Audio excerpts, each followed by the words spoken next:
The Sorcerer can be a very frustrating class to level up. Scarce mana can be one of the reasons why new players would quit leveling a Sorcerer after just trying for a few hours. You see, the developers made Diablo 4 vanilla in a way that you have very little mana to work with during a leveling experience at the beginning of the game. You'll throw a few spenders here and there, but then you're just left with your basic skills to do the job. In this build guide, I will show you how to completely remove this problem from your leveling experience.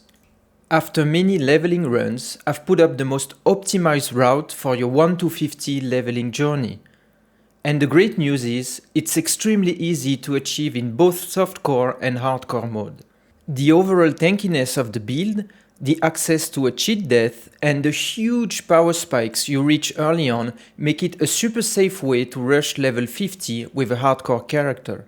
On top of that, the leveling is very fast. I have designed the leveling route to make the most out of everything that is available early game with just a bare bone character. To fully optimize the experience gain, we'll be using the best XP boosts available early game for solo players.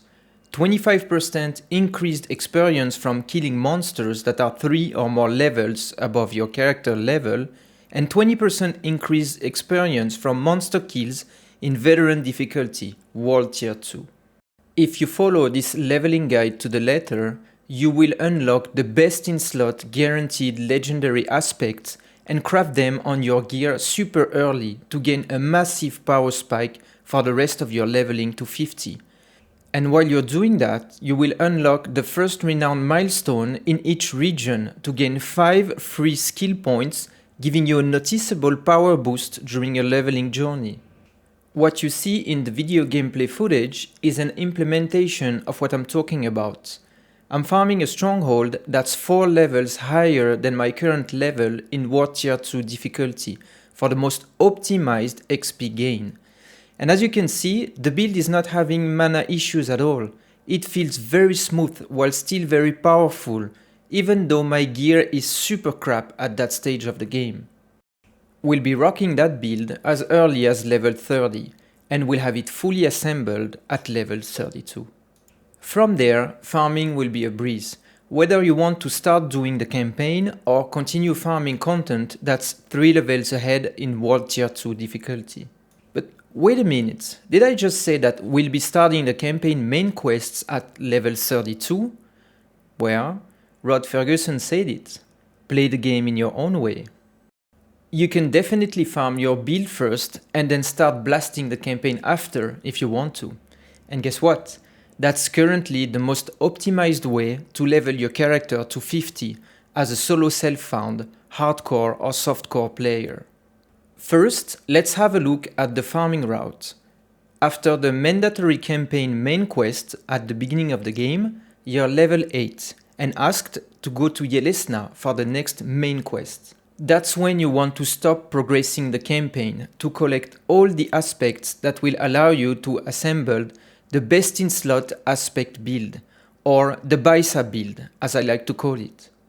To assemble the BISA build, you need to collect the following aspects: Piercing Cold, Protector, and Eluding aspect in the Fractured Peaks, aspect of the Efficiency in Scos Glen, aspect of the Bounding Conduit in the Dry Steppes, aspect of Disobedience and aspect of Control in Kyrgyzstan, and Prodigy's aspect in Hawezar.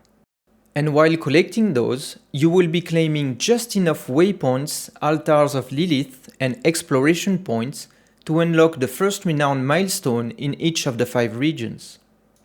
I made those routes the most optimal they can ever be.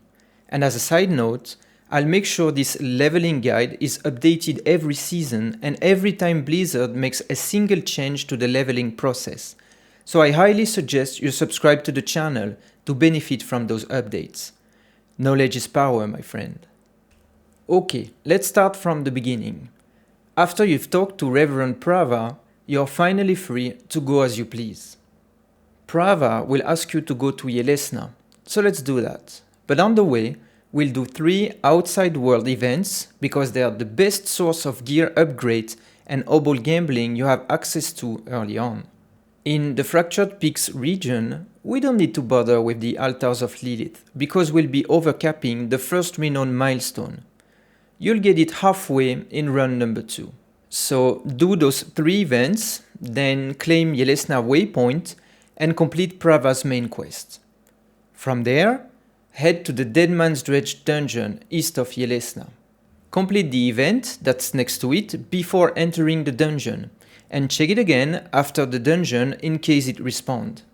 Complete Deadman's Dredge dungeon and claim the aspect of Piercing Cold. Run number 2. From Deadman's Dredge dungeon to Domain Tunnels in Scots Glen. For those of you who want to look at the leveling route in low-level details, I have uploaded my hardcore leveling run. You can find the link here, leading to that no commentary edited gameplay video. Use it to your advantage. Back to run number 2. From Deadman's Dredge, you do those 3 events, then claim the Bear Tribe Refuge here, then do those 3 events in Fractured Peaks, followed by 1 event plus 1 altar in Scots Glen. Then 2 events plus 2 altars, and then you claim the Fat Goose Inn Waypoint. And then claim Tiermayer Waypoint, altar, event, Korbak Waypoint, altar, event into Domain Tunnels, into this event again after the dungeon if it has respawned. This route will give you exactly 200 renown points, unlocking the first Scots Glen skill points, and of course unlocking the aspect of efficiency. On to run number 3. At this stage of your progression, you should be higher than level 15. On my latest hardcore run, I was level 17. From Kiovashad, you want to clear 2 events, claim Nevesk Waypoint, 1 event, then start the Legacy of the Magi Enchantment quest.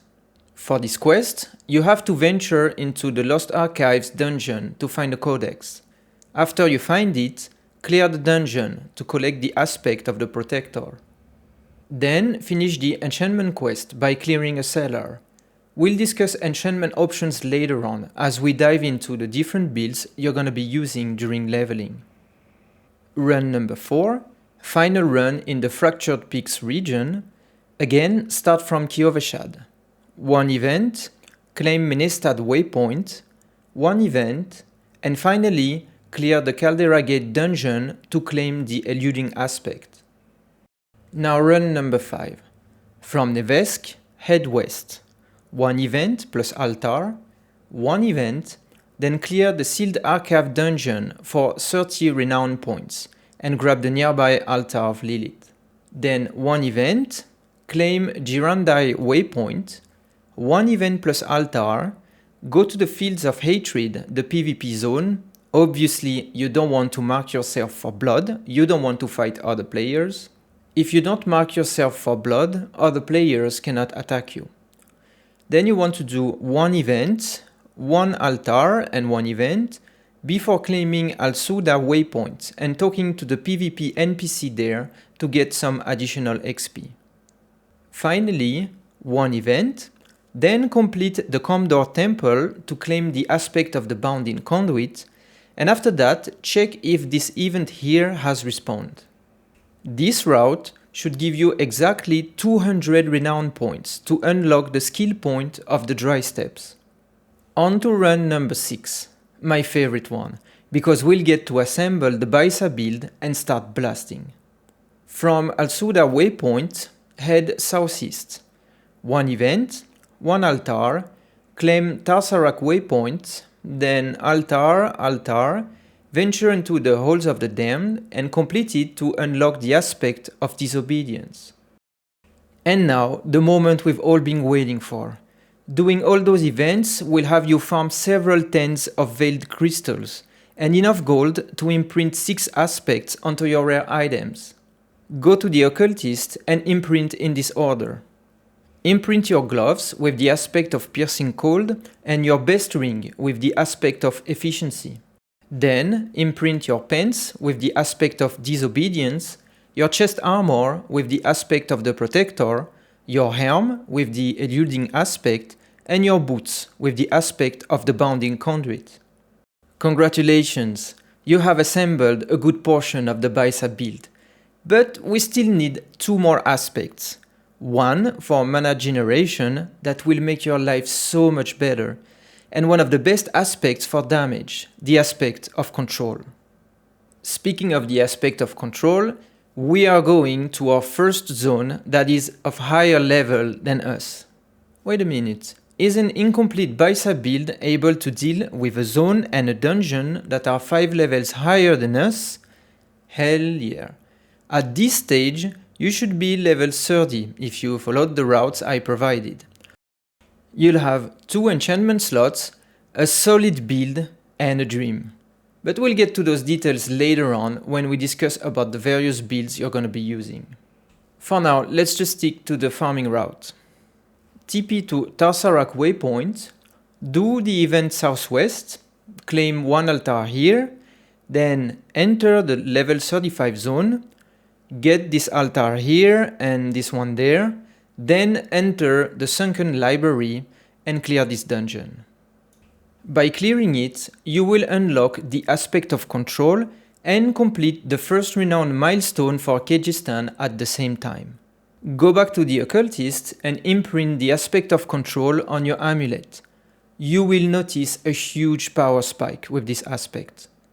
Now the last remaining piece of the puzzle is to completely solve the mana issue by getting the Prodigy's aspect. Run number 7, the final one. From Tarsarak Waypoint, head southeast. 1 event, claim Zarbinzet Waypoint, 1, 2, 3 events, and finally reach the WitchWater Dungeon. Complete it, go back to the occultist and imprint your second ring with the Prodigy's aspect. Congratulations, you have fully assembled the BISA build. Now you are level 32 and ready to blast. No more mana issues, an awesome build for AoE and single target damage, mobility, huge damage. This build does it all. The best build by a country mile that you can get, mate. Now doing the campaign will be so much more enjoyable than if you'd have to do it with a barebone sorcerer that has no mana regen at all. If you choose to engage the campaign, you have the power to clear it in veteran difficulty, War Tier 2. But if you want to rush it ASAP, just clear it in adventurer difficulty, War Tier 1. Now, if you ask me what I would do at that stage, I wouldn't start the campaign. I would level my sorcerer to level 43 exactly, and then start the campaign. But why? Because by being level 32 and having assembled the BISA build, you now have access to the best leveling route all the way to 43. The zone where you are right now, Blight Marsh, Fetish Wetland and Umir Plateau, is a level 35 zone. You are level 32, and until you reach level 33, you benefit from plus 25% additional experience gain on monster kills. This zone is your playground for level 32. It's big, and I'm sure you want to test your shiny new build. So go ahead, pick your favorite activity. Event, dungeon, or just blasting mobs in the open world. Do what you like.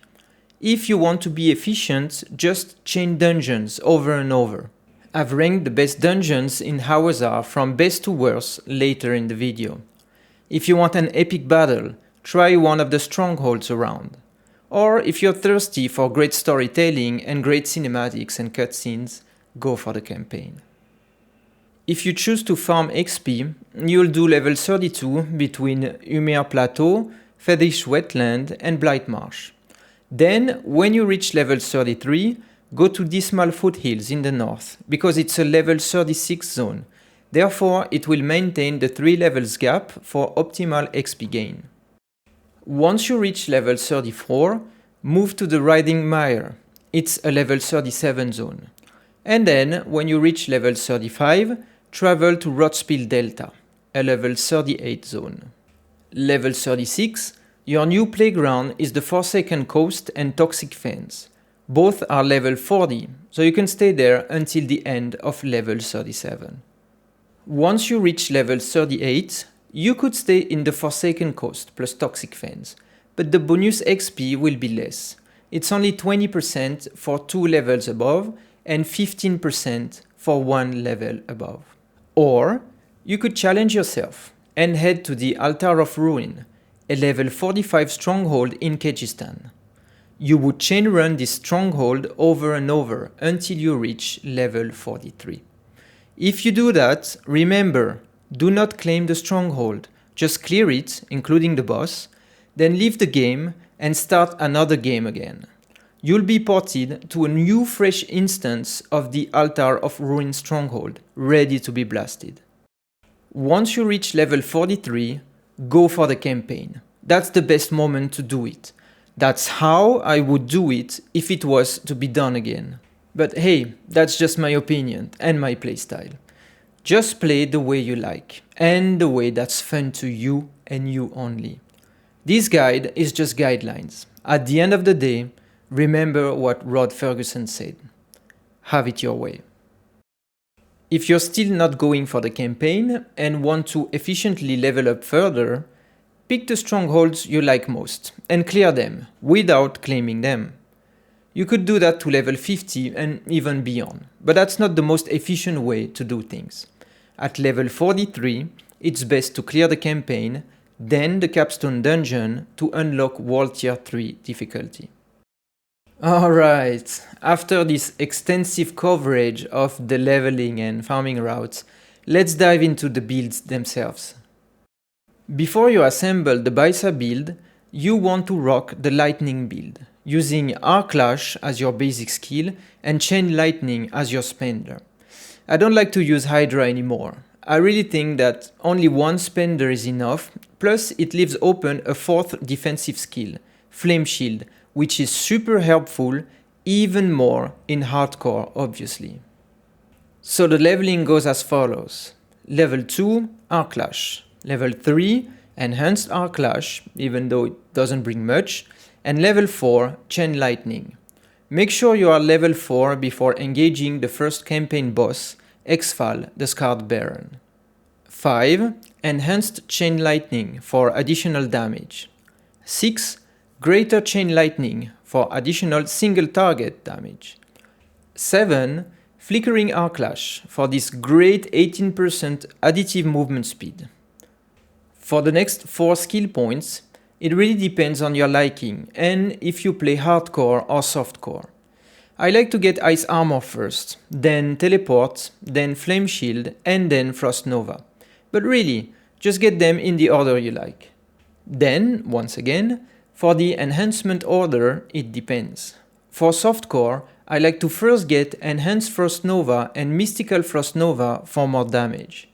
For hardcore, I like to first get Enhanced Flame Shield and Shimmering Flame Shield for more survivability, then Enhanced and Shimmering Teleport for damage reduction.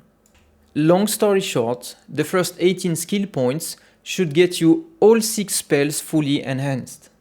Then spend 4 points in Arc Lash, 4 points in Chain Lightning, 3 points in Glass Cannon, 1 point in Align the Elements, and 1 point in Mana Shield.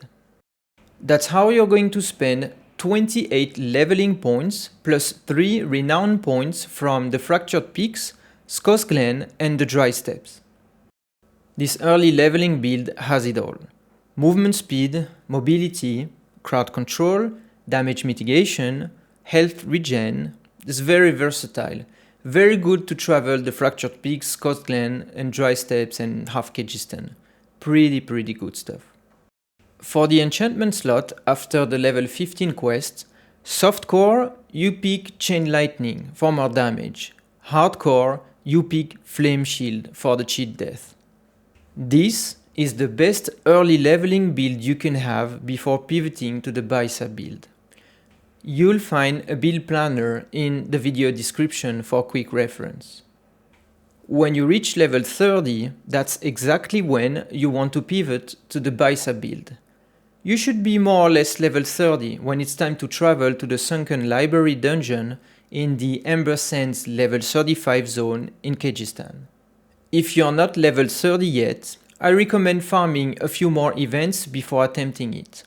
You want to be level 30 because you'll have access to 2 enchantment slots.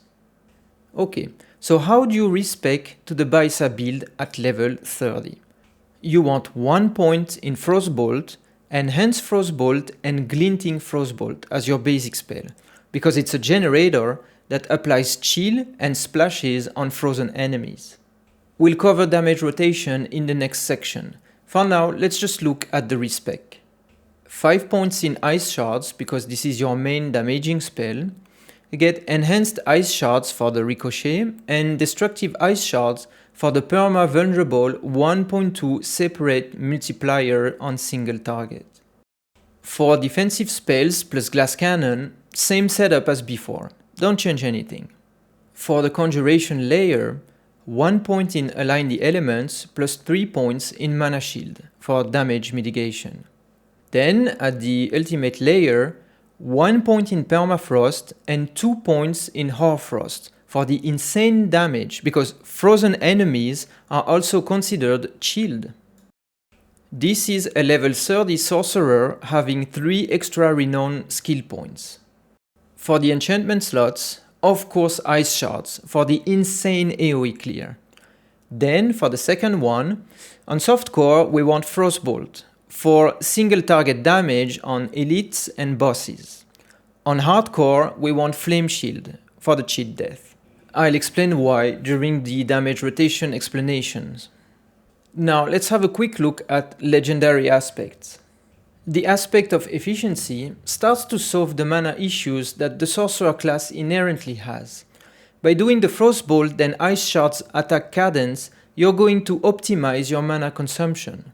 When you get low on mana, because at this stage of the build it will eventually happen, you'll be firing 2 Frostbolts for 1 cast of Ice Shards. The aspect of Piercing Cold is a no-brainer for AoE clear. It is so good, especially early level. For defense, the aspect of Disobedience is the best in slot early to late game. Stacking Intelligence grants all resist, so you really want to balance out your defense with the armor. And the aspect of Disobedience does an excellent job at that. If you fight, you'll get additional armor. Simple as that. The aspect of the Protector is the second best in slot early game for damage mitigation. Elites and bosses are dangerous. The shield comes handy. On to the eluding aspect. Don't underestimate the duration of crowd controls in this game, especially for hardcore players. Being CC locked to death happens. This is the third best in slot for defense. If you get below 35% HP when crowd controlled, you get a free out of jail card every 40 seconds. Very useful. It has saved my life countless times. Finally, the aspect of the Bounding Conduit is the best in slot for mobility. Whether you're just traveling to faraway places or dodging elite affixes, the 20% additive movement speed feels really good. This is the level 30 version of the BISA build that you'll be using to clear the level 35 Sunken Library dungeon to claim the aspect of control. Plan a link in the description. After clearing the Sunken Library, you'll get 1 additional skill point from the Kyrgyzstan Renown milestone. Spend it in Hoarfrost. And you'll probably be level 31 from clearing the dungeon, so spend this additional point in Icy Touch. You'll have access to the aspect of control, imprint it on your amulet. Updated link planner in the description. The aspect of control will give you a huge power spike. You will need it for the next dungeon. The next dungeon is also level 35, but you have reduced the gap level, so it's less of a problem. The real problem is the mob type of the next dungeon and the architecture of the dungeon. The nasty crowd control the mobs apply and the small corridors and tiny rooms of this dungeon can make it quite challenging. Hardcore players, be prepared. After clearing the WitchWater Dungeon, you will be level 32, so spend the additional points in Icy Touch. More importantly, you will have access to the Prodigy's aspect, and that makes a world of a difference. Now your mana is not a frustrating problem anymore. By doing the Frost Bolt plus Ice Shards cadence and rotating your defensive skills as usual, you won't deplete your mana bar anymore. That stage of the build feels so good. I can't stress how much pain it is to be mana starved on the Sorcerer. The early level design of Diablo 4 Vanilla is a bit frustrating if you don't put up this build. Updated link planner in the description. As you continue to level up in Hawezar, reaching level 37 is another very important milestone. First, unlock your key passive, Avalanche, for more damage and more importantly, free spells. Then, spend 3 points in Frigid Breeze for a chance to generate mana on lucky hits. Then, spend 3 points in Precision Magic and 1 point in Protection. That's the skill tree for a level 37 Sorcerer having unlocked the first renowned skill point in all 5 zones. Hopefully, at that stage of the game, you will have found the Fortune Legendary aspect through Boots Obol gambling. If that's the case, imprint it on your boots. The 15% increased lucky hit chance from your skill tree is added to the 10% from your boots, plus the lucky hit chance from your gear that we're going to cover in a minute. And this final number is multiplied by the lucky hit proc chance of your spells, 40% for Frostbolt and 16% for Ice Shards. Let's say you have plus 60% additional lucky hit chance from your gear and skill tree. 1.6 times 0.4 equals 0.64. So every time you shoot Frostbolt, you have 64% chance to trigger Avalanche and or Frigid Breeze. For Ice Shards, 0.16 times 1.6 equals 0.256, which means 25.6% chance to trigger Avalanche and or Frigid Breeze per cast of Ice Shards. This is why lucky hit chance and mana cost reduction are stats you really want to have on your gear. We'll detail that in a minute. Updated link planner in the description. At level 47, you will spend all the next points in damage nodes. 3 points in Icy Touch, 2 points in Permafrost, 1 point in Devastation, and 3 points in Elemental Dominance. At that stage, you really need to scale your damage, and those nodes will help you in that. Updated link planner in the description, as always. To round up the build, we'll spend the remaining points in utility nodes. 3 points in Icy Veil, 3 points in Cold Front, 1 point in Snap Freeze, and 1 final point in Elemental Attunement. This is the full build for a level 50 Sorcerer, having claimed all 10 renowned skill points. Final link planner in the description. Let's have a look at the affixes you want on your items for the build to work. Starting with gloves, it is extremely important to have lucky hit chance. I wouldn't consider any gloves if that stat is not there. Even if the GUI tells you it has more armor, you only want to equip rare gloves that have lucky hit chance. If it has lucky hit chance, then the other stat you want to be looking for is plus to Ice Shard skill. For rings, same story. It has to have lucky hit chance. Then, secondary affixes with any form of damage upgrade is nice. For your amulet, it needs to have mana cost reduction. Then, ranks to defensive skills reduce the cooldown of Frost Nova, among other things. Cooldown reduction can be nice on top of that if you're extremely lucky, or additional lucky hit chance as well as increased crowd control duration really work very well with this build. Offhand is a little bit more tricky. You want to have increased damage, but you don't want to ruin your build by losing important stats such as mana cost reduction and lucky hit chance. Consider all three factors before making a decision. If you are super lucky, cooldown reduction and additional lucky hit chance are nice. For Helms, look for cooldown reduction and lucky hit chance first. Then, increased crowd control duration is very nice to have. For Boots, it is mandatory to have mana cost reduction. Then, ranks of Frost Nova to decrease its cooldown, and finally, movement speed. For chest armor and pants, it's the same. You want damage reduction from close and distant enemies, and if you're lucky, a trifactor having person damage reduction is godly. For your weapon, you need to have a wand, because as a prefix, it always rolls plus to lucky hit chance. So only consider wands, and any flat damage increase is an auto-equip. Simple. Now let's discuss about when to upgrade your gear. Once you have assembled the BISA build, upgrades are not just equipping a yellow item.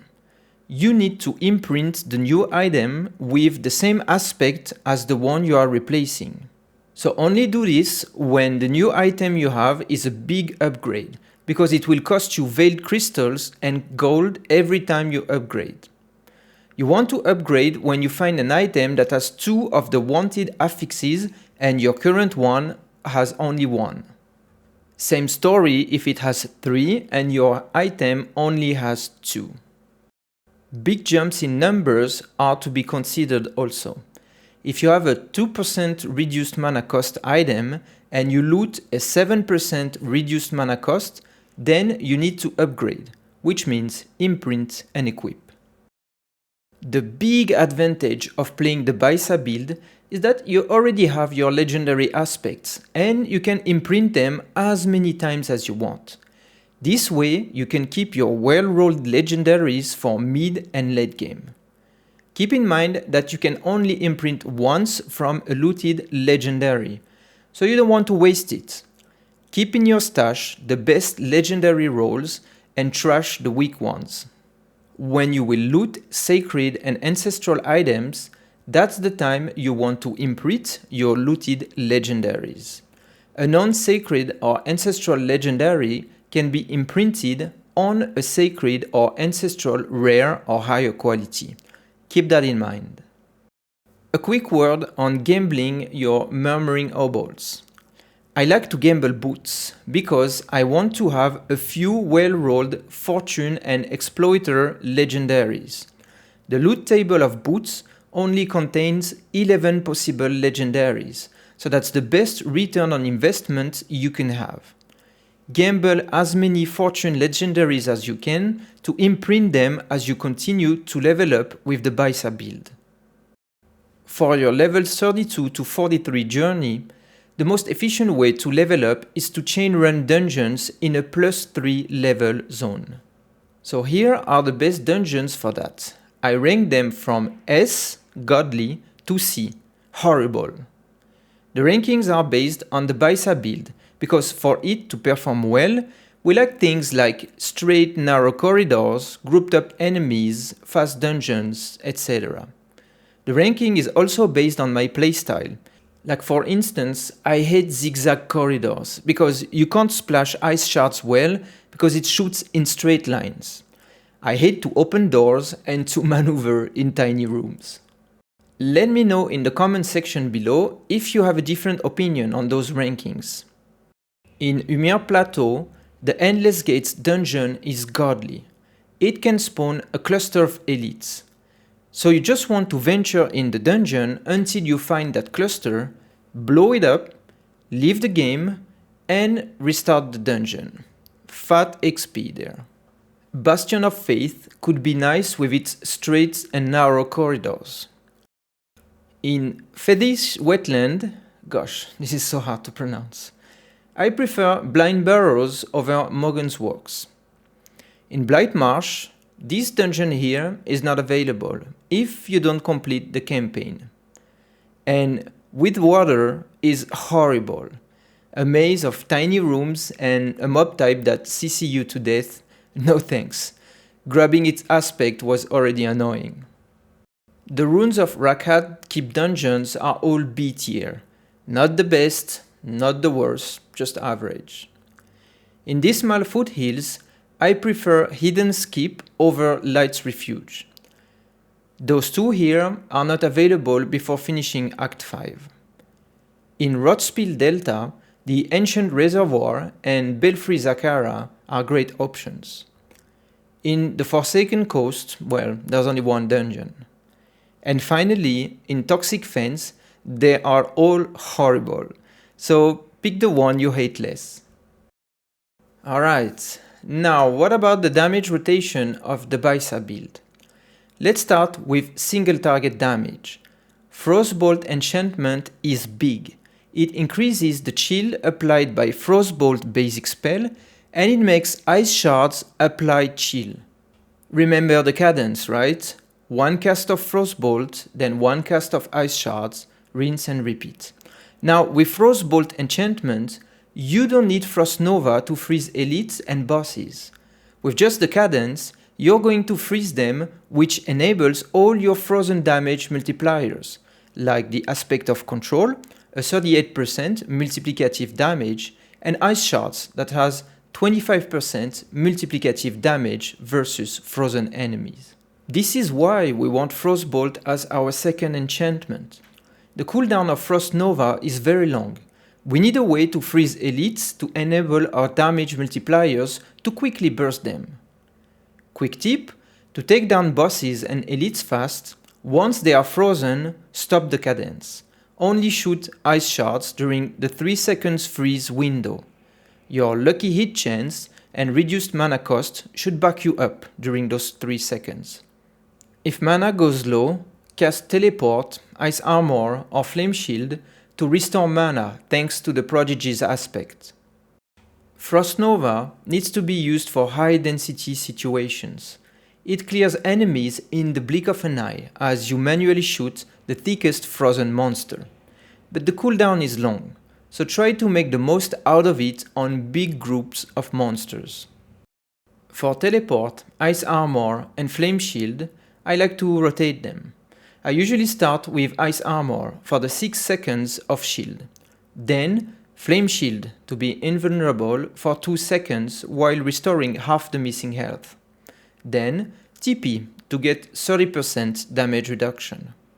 This rotation really boosts your toughness while restoring mana with the Prodigy's aspect. A well-rounded build. If you get crowd controlled, Teleport and Flame Shield can break the CC, allowing you to move your character out of harm's way. Also, every time you use a cooldown, Teleport, Ice Armor, Flame Shield or Frost Nova, you get a small shield thanks to the protection node in your skill tree, which enables a few synergies. With the Fortune Legendary power, you get up to 20% increased lucky hit chance, and with the Cold Front skill tree node, your damaging spells apply more chill, which works wonder with the build. After completing Act 2 and Act 3, you gain access to some dungeons that were barreled during your first BISA assembly. So here are the next best in slot aspects you get after progressing the campaign. In the Dry Steppes, clearing the Dark Ravine gives you the aspect of Might, which becomes the second best in slot option for defense, after the aspect of Disobedience. You want to equip it. Remove the eluding aspect in Softcore or the aspect of the Protector in Hardcore, and imprint it instead. If you reach a stage where you want to imprint your weapons, I recommend the aspect of Inner Calm from Act 2 campaign.